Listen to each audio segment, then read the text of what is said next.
그냥 부산 전반적으로 매도 시기가 일단은 똑같아요. 1번 상급지 갈아타기 할 때, 요때 내 걸 팔아서 갈아타기를 해야 되니까 더 상급지로 가야 될 때가 매도 시기 한 번이고요. 다음 이제 뭐 돈이 필요할 때, 이때 돈이 필요하니까 어차피 어쩔 수 없이 팔아야 되는 거고, 이제 여러분들이 궁금한 건 하락장 언제. 고대장님 항상 잘 보고 있습니다. 저번에 양정 롯데 문의드린 적이 있습니다. 저희 부부 지금 수입에 양정 롯데보다 대남 라인 가라 했는데 지난주 양정 롯데 가격했습니다. 아직은 생활권이 이쪽이라 선택했습니다. 매도 시기 언제로 잡아야 할지 말씀 부탁드립니다. 매도 시기는요, 그냥 부산 전반적으로 매도 시기가 일단은 똑같아요. 자,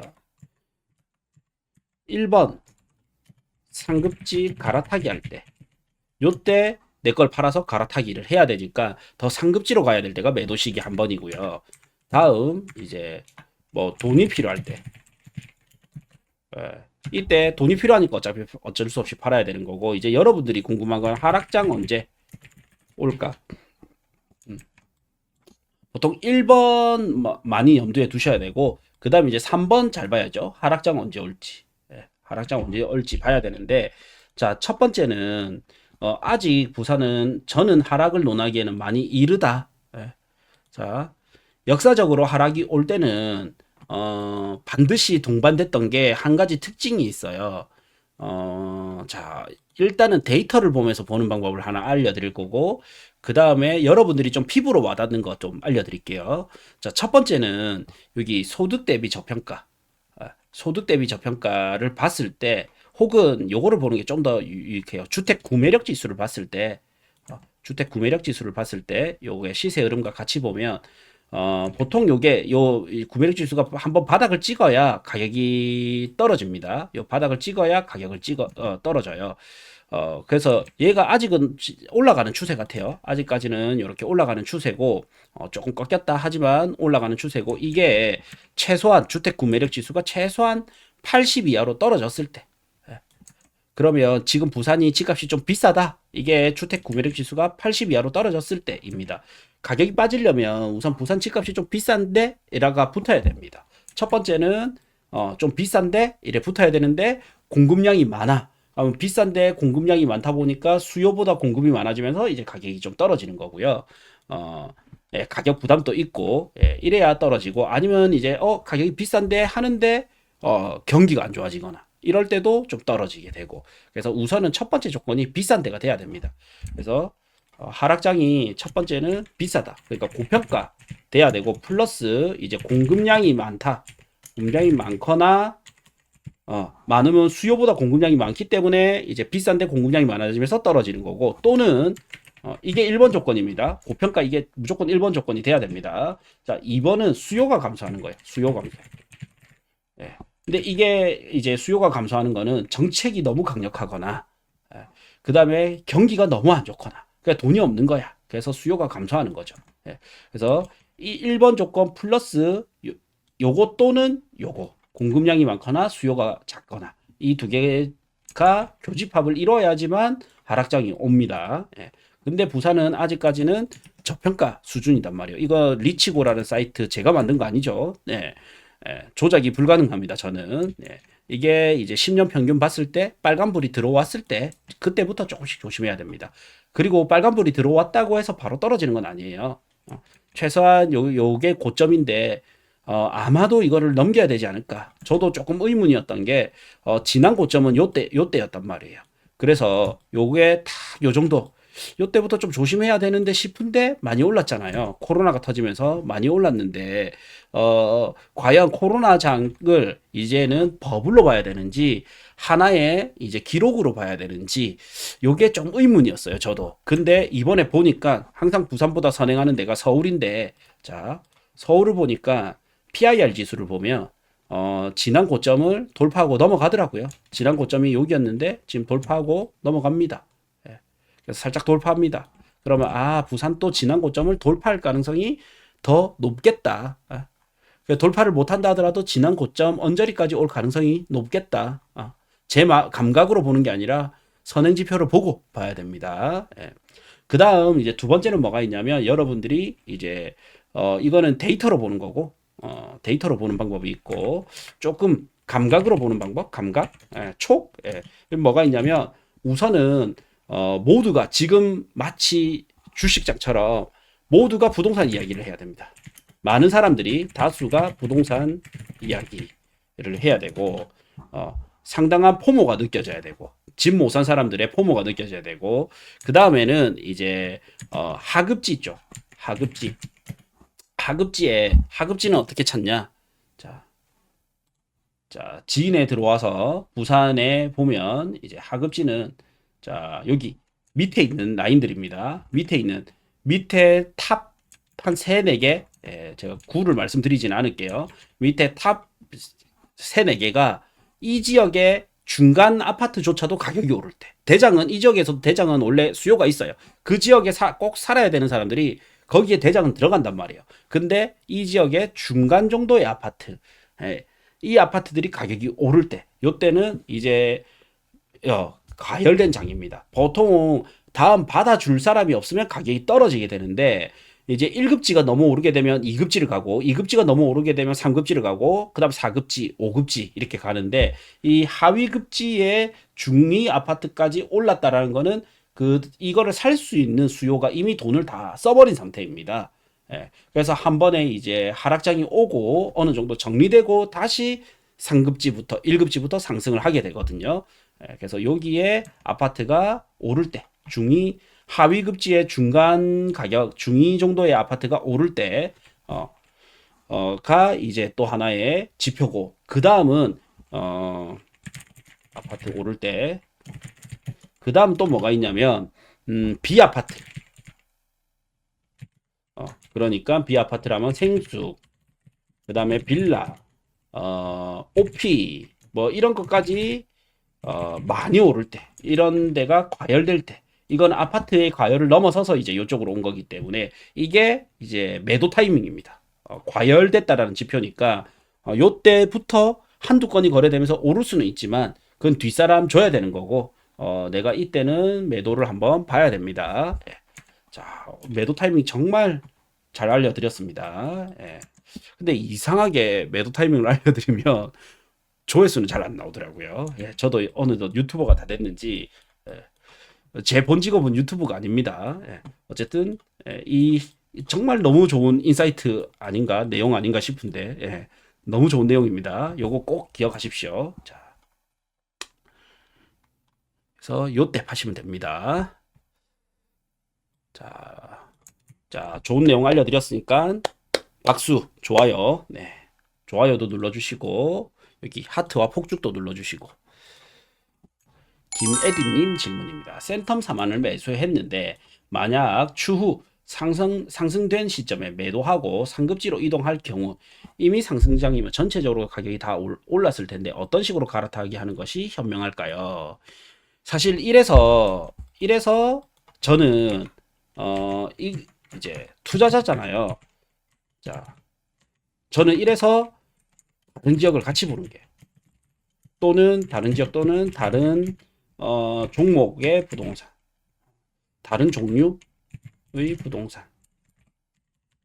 자, 부동산 또는 이제 다른 재테크, 다른 종목, 그러니까 주식, 코인 등 이렇게 봐야 돼요.